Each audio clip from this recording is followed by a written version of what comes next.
Guys, যারা ভাবছো driving লাইসেন্সের জন্য অ্যাপ্লাই করবা, এই ভিডিওটা শুধুমাত্র তোমাদের জন্য। কারণ এই ভিডিওতে দেখলে তোমাদের অনেক টাকা বাঁচতে পারে, তাই ভিডিওটা অবশ্যই শেষ অবধি দেখো।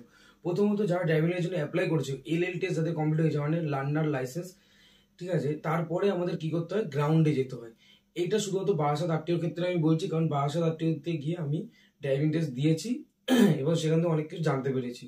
কারণ আমি যেসব ভিডিও ইউটিউবে দেখেছি বা আগের দেখি, অনেকদের শুনি তারা 21-22-এ গিয়েছিল, 23-এও গিয়েছিল, কিন্তু 24-এ একটুখানি চেঞ্জ হয়েছে। সেটা টোটালটা বলবো যে কি শেপে রয়েছে, ঠিক আছে, আর কি কি করতে হবে ওখানে গিয়ে, আর কি মানে সিগন্যালটা কি দিতে হবে, বা যা হাতে যেটা দেখাতে হয় সেটা কি করতে হবে, টোটালটা আমি এই ভিডিওর মধ্যে বলতে হবে। ভিডিওটা অবশ্যই শেষ অবধি দেখো। তো প্রথমত আমাদের সিএন গ্রাউন্ডে গেলে, বারাসাত আরটিও সিএন গ্রাউন্ডে গেলে, ওখানে গিয়ে 55 টাকাতে পার্কিং স্লিপ করতে হবে। যদি একটা বাইক থাকে, যদি দুইজনে করতে হবে, তিনজনে করতে হবে, তিনজনকে স্লিপ কাটতে হবে। এখন আগের মতো নেই, আগে যেমন মাটির রাস্তা ছিল, খুব বাজে জায়গাটা ছিল, এখন সিমেন্টে করেছি। কিন্তু বাট সিমেন্টের ঢালাই দেওয়ার পরে ওখানে বালি বালি বা খুব সূক্ষ্ম সূক্ষ্ম বালি রয়েছে, যেগুলো বাইকের টায়ারটা পিছলে কাটতে পারে। তো প্রথমত আমরা গিয়েছি আরটিও অফিস দিয়ে 12টার মধ্যে আমরা সিএন গ্রাউন্ডে চলে গেছি। বাট আমাদের 5টার সময় এক্সাম হয়েছে, সবার ক্ষেত্রে 5টার সময় হবে, সে সব কিছু হয়ে যাক। 2 হুইলারের এক্সাম লাস্ট 5টার সময় গিয়েই হবে। তোমাদের প্রথমত হেলমেট, ঠিক আছে, পায়ে ফুল জুতো পরতে হবে, মানে স্পোর্টস শু, যেটা দড়ি বাঁধা থাকবে সেই জুতো, হেলমেট, আর একটা ফুল হাতা জামা পরে যাও, ঠিক আছে। প্রথমত সিগন্যাল দেখাতে হবে কিসে, বাইকে। ওখানে গিয়ে, ওখানে যারা আমাদের দেখিয়েছিল, যে বাইক চালিয়ে দেখিয়েছিল প্রথমবার, তিনি সিগন্যাল দেখায়নি, বাট বাইরে পরে একজন এসে আমাকে সিগন্যাল দিয়েছে, এগুলো দেখতে হবে।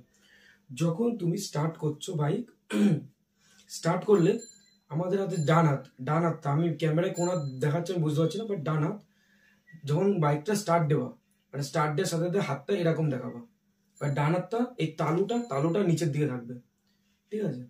ডান স্টার্ট দেওয়ার পর ডান হাত দিলে এটা স্টার্ট। গাড়িটা কিছুক্ষণ চলে গাড়ি গেল, তারপরে ইউটার্ন থাকবে, মানে ডান দিক থেকে তোমার বাদিক যেতে হবে, ঠিক আছে, ডান দিক থেকে বাদিক, মানে গাড়িটা এরকম ঘুরবে, ডান দিক থেকে বাদিকে ইউটার্ন। তো তোমাদের বাদিকে যেতে হবে, ঠিক আছে। তার মানে কি, তোমাদের এবার এটা স্টার্ট হলো। এবার ইউটার্নের জন্য কি করতে হবে, তোমাদের এরকম, মানে হাতটা এরকম সোজা রাখবা, এটা হচ্ছে ডান দিকের সিগন্যাল।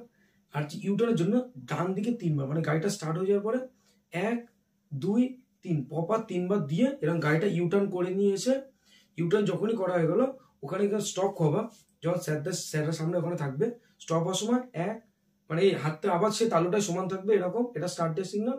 এটা 1, 2, 3 3বার দিয়ে ওখানে দাঁড়ানোর সাথে যখন পা রাখার সাথে এরকম থাকে স্টপ, মানে 3টে সিগন্যাল থাকে।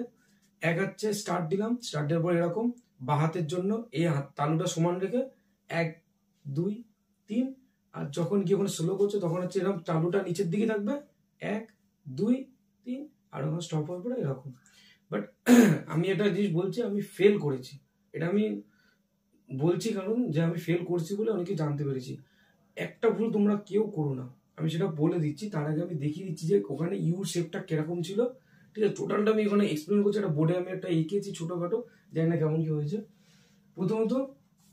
প্রথমত এই যে সিএন গ্রাউন্ড আছে, সিএন গ্রাউন্ডটা এখানে আমি লিখে দিলাম যে গ্রাউন্ডের ভিতরে ঢুকলে এই জায়গাটা, যে সামনে যে জায়গাটা থাকে, এইখানে সব বাইক, মানে গ্রাউন্ডে ঢোকার সাথে প্রথম মুখের দিকে আমাদের হবে, সব বাইক ওখানে থাকবে।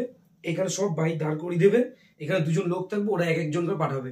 আর এখানে থাকবে যে পার্কিং স্লিপের কাউন্টার, ওখানে তোমার পার্কিং নিতে হবে। 3টে 4টের সময় হলে অসুবিধা নেই, বা ড্রাইভিং শেষের পরেও তোমরা ওখানে পার্কিং স্লিপ ওরা না কাটলে তোমাদের বেরোতে দেবে না, ওখানে পার্কিং স্লিপ তোমার কাটতেই হবে। এখান থেকে সবাই এসে এক জায়গায় দাঁড়াবে, এইখান থেকে একজন করে এখানে পাঠাবে, এখানে স্টার্ট, মানে ওখান থেকে এখানে স্টার্ট হবে।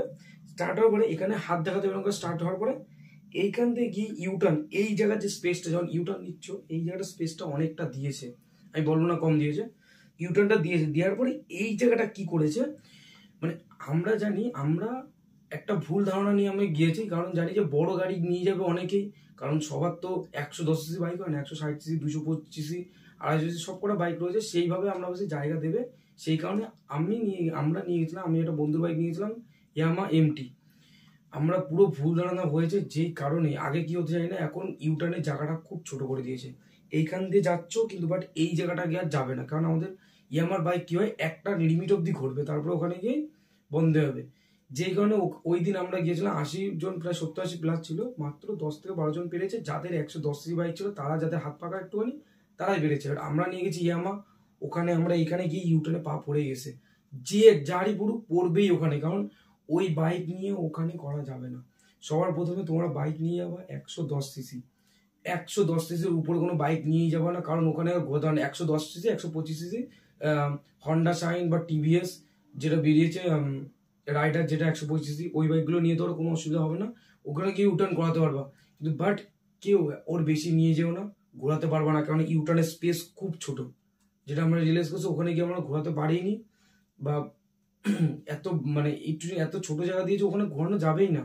কারণ এখান দিয়ে যাওয়ার পরে এই জায়গাটুকু স্পেস ছোট দিয়ে দিয়ে যা সবার পা এই জায়গাটাই পড়ছে, কারণ ওই জায়গাটা ছোট, মানে এত ছোট যেখানে শুধুমাত্র 110 বাইক 125 বাইকগুলো এখানে ঘুরবে, তাছাড়া ঘুরবে না। যে ভুলটা আমরা করেছি বলেই আমার যেটা ডিএলএচ এর ফর্ম ফিল আপ করছে 750 না 850 টাকাতে ফর্ম ফিল আপ করেছিলাম, সেই টাকাটা পুরোপুরি আমাদের নষ্ট হয়েছে। আমাদের রিটেস্টের জন্য আবার অ্যাপ্লাই করতে হবে 340 টাকা দিয়ে।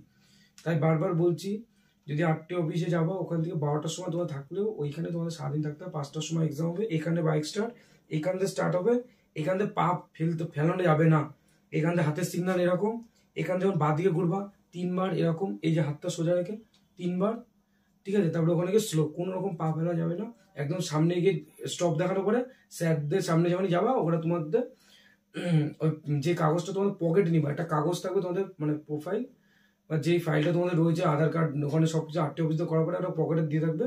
ওই পকেটের ইয়েটা কোনো সময় বুকের ভিতর মানে জামার ভিতর রাখবা না, তাহলে কিন্তু স্যাররা নেবে না। পকেটে রাখো, বাইকের সামনে রাখবা, ওটা স্যার নিয়ে সই করে দেবে। যদি পাস হয়ে যায় সই করে দেবে, স্যাররা বলে দেবে তুমি পাস, তোমারটা অনলাইনে মেসেজ চলে যাবে। যেমন আমার এসেছিল ফেলের মেসেজ চলে এসেছিল, কারণ আমি ফেল করেছিলাম, পা পড়ে গিয়েছে। কারণটা তোমাদের বারবার বলছি, 110 সিসির বাইক নিয়ে যাবা, দরকার হলে ভাঙা চূড়া যেটা বাংলাদেশের কুত্তা বাইক সেইগুলোও নিয়ে যাবা, যেন ওখানে কি ঘোরানো যায় এরকম বাইক নিয়ে যাবো। ওই এক ভারী বাইক নিয়ে যাবো না। অনেকে বুলেট নিয়েছে, তারা কেউ পারেনি। বুলেটটা একটা বুলেট নিয়েছিল, পড়ে যাওয়ার মতন অত মানে হয়ে গিয়েছিল পুরোপুরি। অত ভারী বাইক নিয়ে ঘোরানো যায় না, যে কারণে 110 সিসি সবসময় মনে তো 110 সিসি বাইকটা নিয়ে যাবো, বারবার বলছি। কারণ আমি রিটেস্ট আবার যেতে যাবো, এবং এবার আমি গেলেও ওই বাইকে নিয়ে যাবো। আর ওখান থেকে বাইকও ভাড়া পাওয়া যায়, কিন্তু ওই বাইকে ভালো মানে ভালো না। একজনে তো স্টার্ট বন্ধ হয়েছিল কিনে নি ওখান থেকে ভাড়া নেওয়ার পরে। সো অনেক কিছু আছে, যদি তোমরা এই জিনিসটা একটু ফলো করো, যে বাইকটা ওরকম সিগন্যালটা, আর হ্যাঁ বারবার বাড়িতে প্র্যাকটিস করেছো। যদি ভাবো যে আমি খুব ভালো ড্রাইভার, তাদেরও বলছি একবার হলেও ওইটা করেছো। ইউটার্নের স্পেসটা খুব ছোট দিবা। আমার আই থিঙ্ক 6 পা, মানে জুতো সাইজ 6, যদি মাপি আমার যে গ্যাপটা থাকে, যেটা হচ্ছে বাইরের লাইনটা, যেটা এই যে এটা ঘুরতে হবে, এটা হচ্ছে 4.5 পা, আর ভিতরের এই যে চৌকোটা করে দিয়েছে এটা 2.5 পা করে বর্গক্ষেত্র, 2.5 পা করে বর্গতা, এটা 6 কাঠ। এটা তোমরা বাড়িতে ইট দিয়ে এরকম ঘুরিয়ে করতে পারো, বা ট্রাই করে যেতে পারো। যাতে আমি বলে দিলাম, আমি ওটা করেছি, ওখানে গিয়ে মাপ দেখার পর আমি বাড়ি এসে এটা করেছি। আর গ্রাউন্ডের ভিতরে কোনো রকম ভিডিও করা যায় না, যে কারণে আমি জানতাম না, ভিডিও আমি করেছিলাম। ওখান থেকে একজন স্যার আমার তো মোবাইলটা নিয়ে নিয়েছিল, একজন দেখতে পেয়ে। পরে আমার ড্রাইভিং টেস্টের পরে স্যারকে রিকোয়েস্ট করতে দিয়ে দিয়েছে, কিছু বলিনি। বাট কেউ আর করে না ওখানে গিয়ে, আমি খেয়াল করিনি। কারণ আমরা সারাদিন আমাদের সেম গ্রাউন্ডের ভিতর ঢুকতেই দিন, রাস্তার পাশে ছিলাম, পাশে একটা কি ভাঙাচোরার মতো জায়গা ছিল, ওখানে ছিলাম, দোকানপাট নেই, সারাদিন রাস্তার পাশে ওই ধুলো খাইছি আমরা। সো যাওয়ার সময় সবসময় 2 লিটার জল নিয়ে যাও নিজের জন্য, আর খাবারও নিয়ে যাও নিজের জন্য, ঠিক আছে। যদি আর তোমার সাথে কেউ যায়, তারেও বলবো তারেও যেন ক্যারি করতে, কারণ ওখানে খাওয়ার ব্যবস্থাটা ভালো নেই, জলের ব্যবস্থাটা খুবই বাজে, ঠিক আছে। তো ভিডিওটা ভালো লাগে অবশ্যই চ্যানেলটাকে সাবস্ক্রাইব করে দিও, আর বন্ধুদের মধ্যে অবশ্যই শেয়ার করো।